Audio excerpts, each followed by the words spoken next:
नमस्कार, मैं हूँ राजीव और मेरे साथ जुड़ रहे हैं बाजार विश्लेषक सोमेश कुमार। सोमेश, बहुत स्वागत है आपका।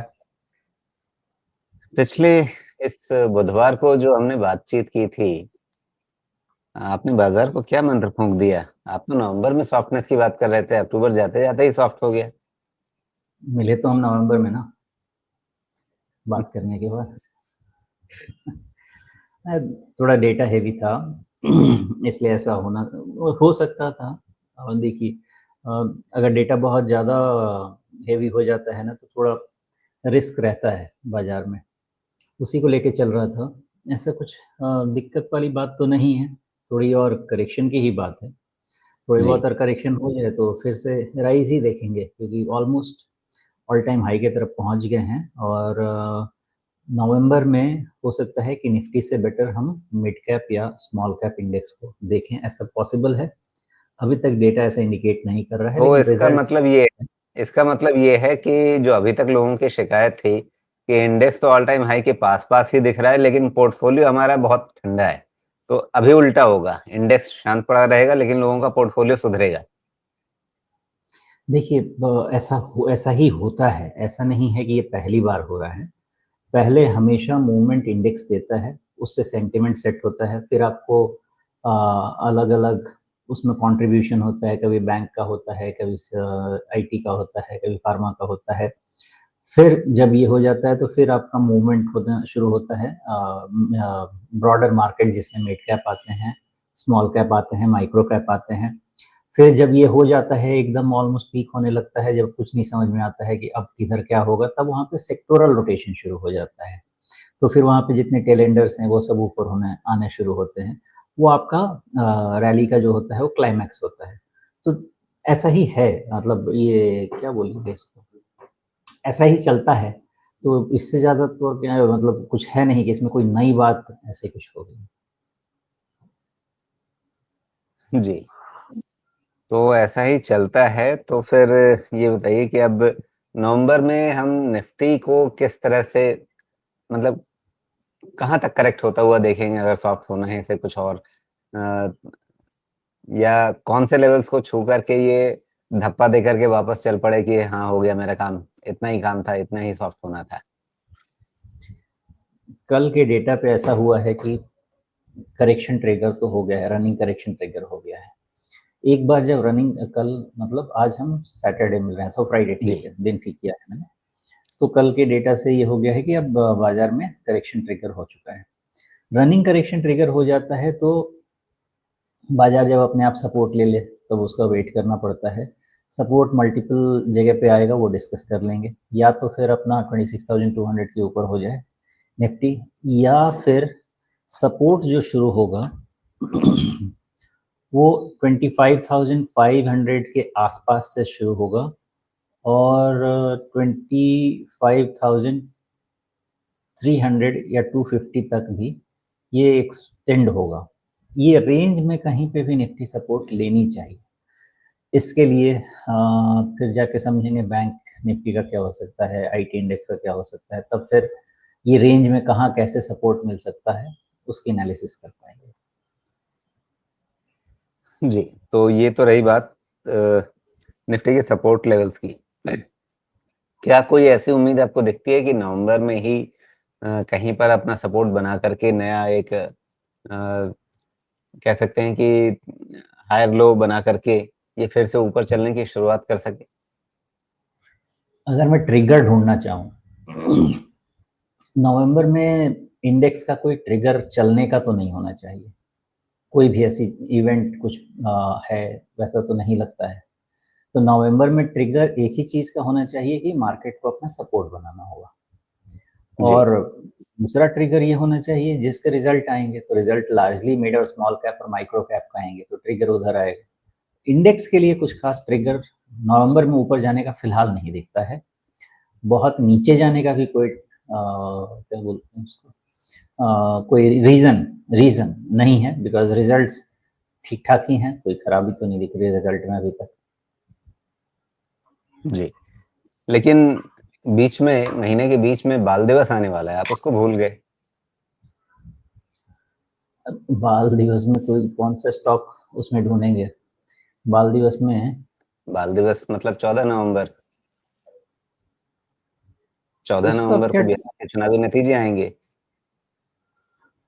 ओहो, अच्छा, वो देखिए उसका तो मैंने कोई भी फैक्टरिंग नहीं की है, बिकॉज वो बिहार टेरिटोरियल इलेक्शन। राजनीतिक रूप से एक महत्वपूर्ण राज्य है, और अभी तक मैं देख रहा हूँ कि बाजार में इस चुनाव की कोई चर्चा नहीं है, या अंदर खाने कुछ है। अभी तक एक्चुअली अभी आने के पहले ही थोड़ा सा कुछ जैसे न्यूज़ फ्लैश हुआ था, तो उसमें देख के तो अभी तक तो यही लगता है कि जो है वो स्टेटस को रह सकता है। शायद इसलिए भी बहुत ज़्यादा कुछ बातचीत नहीं चल रही है। जी, यानी अगर स्टेटस को रहा तो बाजार के ऊपर कोई फर्क नहीं पड़ेगा, अगर कुछ उल्टा पुल्टा हो गया तो फर्क पड़ सकता है। देखिए, ये जो भी होगा ना, जो हमारा इसमें स्टेट इलेक्शंस या टेरिटोरियल इलेक्शंस में होता है, इसका इफ़ेक्ट ज़्यादा समय तक नहीं रहता है। ये सिर्फ़ नॉइज़ आप समझ सकते हैं, उससे ज़्यादा मुझे नहीं लगता है। मेन अगर सेंट्रल इलेक्शन में कुछ होता है, बड़ा उलटफेर, बिकॉज़ पॉलिसी फॉरेन पॉलिसी हो, ये सब कुछ आपका इम्पैक्ट वहाँ पे देगा। स्टेट वाला इलेक्शन का जो भी है, एक नी जर्क रहेगा, सेंटिमेंटल इम्पैक्ट रहेगा और वो तुरंत खत्म भी हो जाएगा। जी। लेकिन दूसरी तरफ अगर आप देखें तो आसियान समिट के बीच में ही भारत और अमेरिका के बीच 10 साल का एक नया रक्षा समझौता भी हो गया, एक नया फ्रेमवर्क बना लिया दोनों ने मिल करके। मतलब पहले से फ्रेमवर्क बना हुआ था, रिन्यूअल होना था, तो वो हो गया। अ, तो कहीं न कहीं बिज़नेस एज़ यूजुअल है, ये संकेत देने की भी कोशिश हो रही है।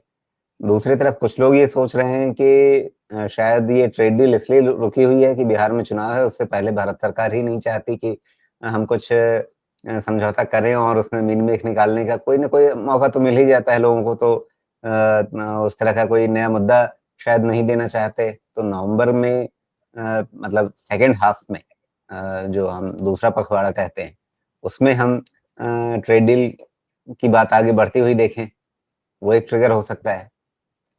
1 मिनट के लिए सोचा जाए तो इस बात में लॉजिक है, और इसको अगर लिंक किया जाए, जब पीयूष गोयल जी कह रहे थे कि 20 नवंबर के पहले एक डील पे हमको पहुँचना है, तो वो 14 के बाद ही है। तो मुझे ये पता तो नहीं है, लेकिन आपने जैसा बोला, जो ये अटकलें हैं, इसमें एक लॉजिक है। इसको पूरी तरह से इनकार भी नहीं करना चाहिए। लेकिन इसका क्या एविडेंस बता सकते हैं हम? मतलब डिस्कशन के लिए रख सकते हैं इस पॉइंट को, बट लॉजिक तो ज़रूर है इसमें। जी, तो वो एक संभावना, लेकिन इस लॉजिक से भी चलें तो भी आपके पास कम से कम नवंबर के पहले आधे हिस्से में कोई बड़ा ट्रिगर नहीं मिलने वाला है। 14 से पहले बिहार के नतीजे भी नहीं आने वाले हैं, अगर कोई फ़र्क पड़ना भी है तो। तो ठीक है, तो नवंबर का पहला आधा हिस्सा जो है वो ठंडा सपाट रहेगा, थोड़ा करेक्शन मिलेगा, तो इसमें क्या करेंगे? आराम से छुट्टी मनाएँगे या खरीदारी के मौके देखेंगे? खरीदारी के मौके देखिए। ओके, कोई फिर वो कहाँ? रीज़न कोई रीज़न नहीं है कि नेगेटिव हुआ जाए अभी, और हर रीज़न है हमारे पास कि यहाँ से 1 साल के लिए, 1 से सवा साल के लिए कम से कम पॉज़िटिव हुआ जाए, हर रीज़न है हमारे पास। तो मुझे लगता है कि अपने-अपने हिसाब से खरीदारी के मौके देखिए, अपना रिस्क पॉइंट डिफ़ाइन कर लीजिए कि कितना रिस्क एपेटाइट है, उस हिसाब से काम करिए। लेकिन एक बात बताइए सोमेश, खरीदना है अगर मुझे 1 सवा साल के नज़रिए से भी, मान लीजिए 5 साल नहीं भी, 3 साल नहीं भी, उसमें तो और ज़्यादा फ़र्क नहीं पड़ता है। लेकिन अगर साल सवा साल के लिए भी खरीदना है, तो 25,700 और 25,500 में मेरे लिए कोई फ़र्क है क्या? नहीं राजीव जी, 25,500 और 700 की बात ही नहीं है। बात यहाँ पे है क्या आइडियाज़ लेने चाहिए, क्या ट्रिगर होगा, क्या ड्राइवर होगा नेक्स्ट रन का? ये भी पूछना चाहिए मुझसे कि मैं 1 साल, सवा साल, डेढ़ साल आजकल ऐसे बात क्यों करने लगा हूँ? इसका भी जवाब लोगों को माँगना चाहिए। मैं हमेशा 4 से 5 साल के साइकिल की बात करता हूँ, लेकिन आप करीब-करीब पिछले 5 साल जाके देखिएगा। हर समय 5 साल, 10 साल का ब्लॉक देख के एक लेटेस्ट ट्रिगर ट्रेंड कैसा है, उसको एनालाइज़ भी करना पड़ता है। तो हो ये गया है कि आपका साइकिल शॉर्टेन हो रहा है हर चीज़ का ना, तो 5 साल, 4 साल के ब्लॉक में हमको 2 काइंड ऑफ बुल और बेयर मार्केट आजकल मिल जा रहा है, मिनी जिसको हम कह सकते हैं। तो उसको बेयर मार्केट नहीं कह सकते हैं, बिकॉज़ ये बुल में ही करेक्शन है, लेकिन वो करेक्शन का फ़ेज़ बड़ा अनसर्टेन, वोलेटाइल, डीप ऐसा हो जाता है। इसलिए अब जब भी मैं व्यू लेता हूँ, तो उसको 2 पार्ट में डिवाइड करता हूँ कि 5 साल में, 4 से 5 साल में, 2 साल पैसा शायद नहीं बनेगा 1.5 साल 2 साल, उसको जमाना पड़ेगा उसमें, तब जाके आने वाले 2 साल 3 साल में पैसा बनेगा। तो इसलिए अब जो विजिबिलिटी है पैसा बनाने की, हर 2 साल में अपने आप को रिव्यू करना ही पड़ेगा। अगर हमको लगता है कि इंडेक्स से बेटर 17-18%, 19% रिटर्न अगर निकालना है, ये टैक्टिक्स लगाने पड़ेंगे। रीज़न एक और भी है कि मार्केट अब उतना बहुत ही ल्यूक्रेटिव वैल्यूएशन पे नहीं है। वैल्यूएशन नॉर्मल है या नॉर्मल से थोड़े हायर साइड पे ही है, तो थोड़े टैक्टिकल बेट्स तो लेने पड़ेंगे। तो इन सब के कारण ही मैं कह रहा हूँ कि अब तैयारी कर लेनी चाहिए। और दूसरा इसमें ऐड करूँ मैं, तो पिछले 1 साल से मार्केट नहीं चला, तो अगर 2 साल का बकेट मुझे लेना है और मान लेते हैं कि 1 से 1.5 साल वाला मैं ले लूँ कि नहीं चलेगा, तो ये तैयारी का समय है। उसके बाद तो आना ही है रन, मोस्टली आ जाना चाहिए। इसलिए 1 से 1.5 साल का और व्यू ले सकते हैं। प्लस दूसरी चीज़ ये है कि अभी भी जो हमारे पास ट्रिगर है ना, मुझे ऐसा लगता है कि अक्टूबर to January her bar change करूँगा, ऐसा नहीं है कि अक्टूबर टू जनवरी एक मंत्र ले लिया और उसके बाद आगे चलते रहे। अभी अभी मेरा जो ये वाला साइकिल है ना, मुझे लग रहा है अगले साल भी ये साइकिल काम करने वाला है, अक्टूबर टू जनवरी का। तो अगर आरओआई इम्प्रूव करना है, तो जैसे लास्ट फाइनेंशियल में हमने नहीं, लास्ट फाइनेंशियल नहीं, लास्ट फाइनेंशियल में हमने क्या किया? इन बिटवीन अगस्त एंड सितंबर में भी जुलाई से शुरू कर दिया था हमने। जितनी भी हो सका हमसे प्रॉफिट लेके बाहर जाने की कोशिश की और अक्टूबर से फरवरी के बीच में सब पोजीशंस को रीइंस्टेट कर दिया, लेकिन रीपोजिशन किया बेस्ड ऑन द सेक्टर्स जो हम समझते हैं आने वाला साइकिल होना चाहिए। वैसा ही काम मुझे लगता है कि अब ये नहीं, ये कौन सा है, 26 है ना, नहीं 25 है, 2026 में मुझे ऐसा लगता है कि इन बिटवीन जो हमने जुलाई और अगस्त सितंबर किया लास्ट ईयर में, कैलेंडर ईयर में, ये वाला काम हमको इस बारी मे बी सितंबर से जनवरी तक ये करना चाहिए, अगले अगले अगले अगले फाइनेंशियल में। फाइनेंशियल इसलिए कह रहा हूँ कि फिर वो जनवरी भी कवर हो जाएगा हमारा अगला वाला।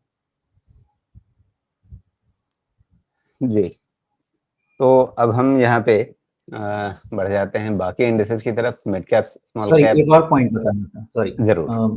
इसमें एक चीज लोगों का ये हो सकता है कि जब बेच के बैठ जाते हैं अक्टूबर टू जनवरी में, जैसे मैंने बोल दिया तो कुछ लोग तो वीडियो देखेंगे और फिर मुझे मैसेज या फोन भी आएंगे कि भाई फिर बेच दो, फिर रखना क्यों है। लेकिन सवाल ये है कि बेच दीजिए अगर आपको मार्केट से बिल्कुल बाहर हो जाना है। लेकिन अगर आपको आगे भी मार्केट में आरओआई बनाना है, कंपाउंडिंग करना है, तो फिर अक्टूबर से जनवरी में बेच के उसके बाद जनवरी टू मार्च अप्रैल जो भी होगा उसमें रिपोजिशनिंग भी करनी होगी, तब फिर उसके बाद के हम 1.5-2 साल के लिए तैयार हो पाएंगे। इसलिए इस चीज का ध्यान रखेंगे तो तुरंत क्वेश्चन आ जाएगा, फिर बेच के बाहर निकल जाते हैं, बाद में देख लेंगे। तो ये भी ध्यान रखिएगा कि अगर पुल आउट करना है completely, no problem, pull out, go away. लेकिन अगर यहाँ पे कंपाउंडिंग करना है देन स्ट्रैटेजी ऐसी होनी चाहिए कि निकलिए, थोड़ा 10-15% का कूल ऑफ ले लीजिए, फिर इन्वेस्ट करके बैठ जाइए। जी, बात सही है।